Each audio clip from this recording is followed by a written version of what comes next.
আসসালামু আলাইকুম। একটা জিনিস আপনাদের দেখাই। সৌদি আরবের কনস্ট্রাকশনের কাজ। এই দেখেন সামনে কনস্ট্রাকশনের কাজ চলমান। নতুন বাসা বা শিকগা যাই বলেন, ওইসবের কাজ চলে এখানে। সৌদি আরবের সবচেয়ে পরিশ্রমের কাজগুলোর মধ্যে অন্যতম হলো এই কনস্ট্রাকশনের কাজ।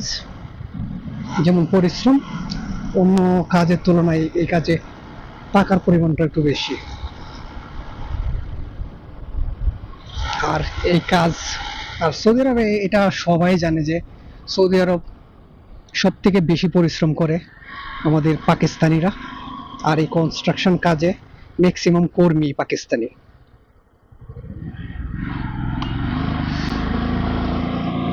কনস্ট্রাকশন কাজে পুরো দৈনিক হাজিরা হয় 120 রিয়াল থেকে প্রায় 150 রিয়াল। কিন্তু এত রৌদ্রে এত তাপের মাঝে এই কাজটা অনেকই কষ্টকর। আর সবচেয়ে আরামদায়ক কাজ, সবচেয়ে আরামের কাজ খুঁজে আমাদের বাঙালিরা।